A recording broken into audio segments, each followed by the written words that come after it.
hoje um podcast de fé, um podcast que tem como objetivo tocar o seu coração, Amém. né? Amém. Então, assim, Jadir, você, uma das suas características é ser pai, né? É um líder de família e esse líder vem com Deus, né?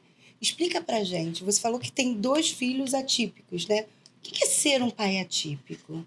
Assim, na verdade, quando eu penso isso, eu só penso em ser pai. Eu só penso em ser pai.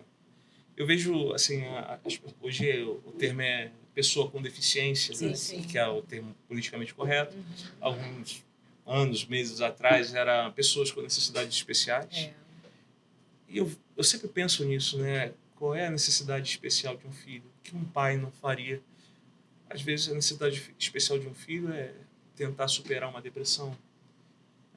O outro tentar tirar o filho das drogas. Eu tenho a realidade que eu sou, junto com a minha esposa, a parte da natureza dos meus filhos.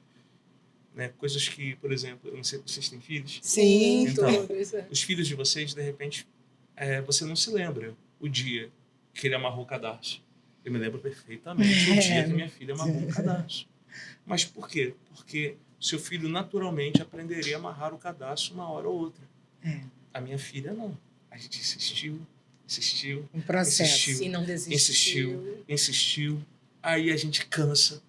Aí a gente respira. E a gente... Teve um dia que a gente estava arrumando isso. Extraordinário. Meu Deus do céu. Por quê? A gente chega no trabalho e a gente vê os nossos amigos, né, falando assim, não, meu filho pegou a faixa tal, amarela no jiu-jitsu, né? E o outro falou assim, não, meu fez 4 gols lá no futebol. E eu ali, né, pensando nos meus filhos, né, tentando superar aquelas dificuldades e não tendo o que falar, não tendo o que falar, entre aspas. Até aquele momento não tinha compreendido isso, né, que eu tinha muito o que falar. E teve um dia, arrumar... Na época a gente não tinha a nossa Diana, né, o papai ainda estava no coração de Deus, a Diana, mas... Toda vez que a gente saía, era uma operação de guerra, né? Aí era 3 mudas de roupa e um gritava, já fez isso? Não, já fez, agora faz você. E tal.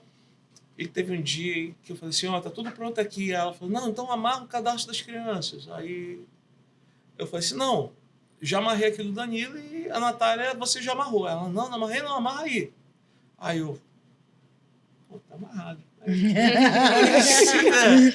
Eu falei, foi. Tu vê que assim o coração dando aquela ardida que é assim. Aí eu acho que foi o Espírito Santo, né? Falou assim, desamarra o sapato da pretinha. Cara, eu desamarrei.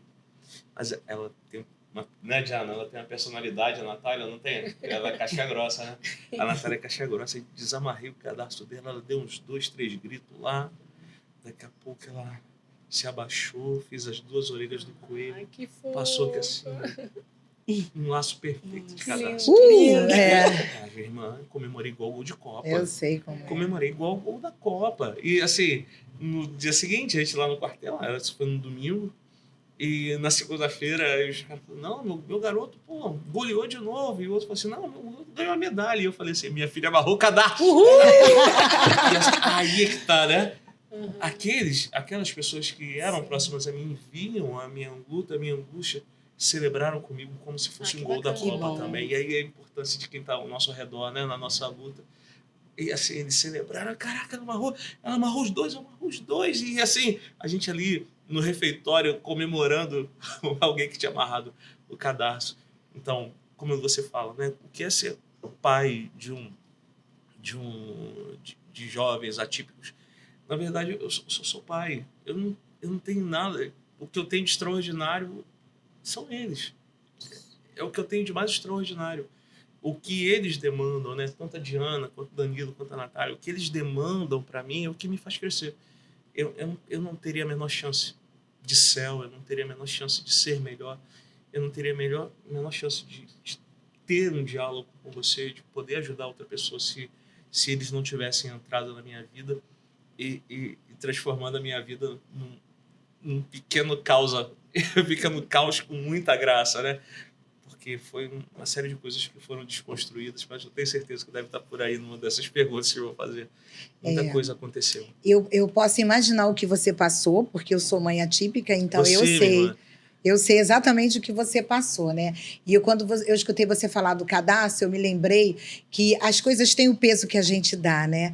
E o peso do cadastro foi um peso tão maravilhoso que contagiou os seus amigos. sim, minha irmã. E isso é É incrível. verdade. E realmente, quanto custa o peso de um cadastro? Custa muita lágrima, custa muitas noites, minha irmã. muito incentivo, né? Exatamente. Muita repetição. Muita repetição. E muita paciência. Então, o peso do cadastro, gente, ele é muito grande. É sim. Né? Por isso que tem que ser comemorado e bastante. Celebro muito. Exatamente. Celebro. E a minha pergunta para você é a seguinte: eu sei que você pensa como pai, né? Só pensa como pai, mas com certeza, quando a gente nasce, quando a criança nasce, a gente recebe um filho e que vem aquele diagnóstico, naquele momento que a gente recebe, tem uma questão ali emocional que a gente sente. E eu queria que você falasse um pouco disso. Irmã, é uma morte. Eu não sei qual é a realidade. Na verdade, até há pouco tempo eu tive essa realidade através de um livramento, mas é o mais próximo, porque, de alguma forma, tudo que você planejou durante toda a sua vida é desconstruído. Mas desconstruído de uma maneira muito violenta. Sim. E, ao contrário do que muita gente pensa, não tem nada de bonitinho no autismo.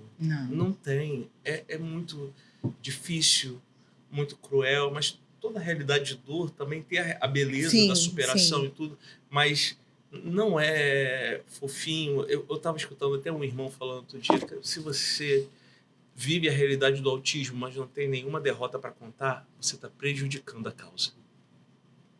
Você está prejudicando. Se você só entra na rede para falar: olha, meu filho faz isso, meu filho faz aquilo outro, meu filho é extraordinário nisso. Não. Eu vi realmente a maioria dos meus sonhos sendo desconstruídos por esse diagnóstico.